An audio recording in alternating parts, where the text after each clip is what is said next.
And if the Section 2 protections were weakened even further, what other legal tools or avenues could be used to kind of challenge racial discrimination in voting through the judicial process? Yeah. There are other ways it becomes more challenging. We do still have the 14th and 15th Amendment, and so there are still prohibitions on intentional discrimination in any aspect of voting, so including in the drawing of maps. Those are much harder to prove because proving intent means you have to prove that whoever was drawing the map, intended for it to disadvantage Black voters or Latino voters. You don't have to prove that they're racist or anything like that, but you have to prove that it was the intent that they were drawing it to disadvantage voters of color. So you have that. There are some states that have state voting rights acts.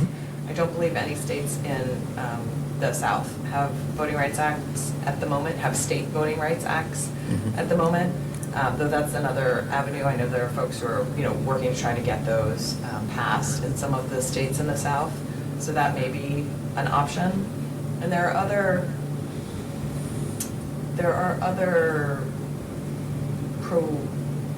rules that some states have about how redistricting should be done that can be used to make maps more fair. Though specifically, it is, those rules may be things like a whole county provision where you're not supposed to split counties, rules about keeping communities of interest together. Folks can try to use those as well. Those haven't been tested as much because we have had the Voting Rights Act and it has been a very effective tool.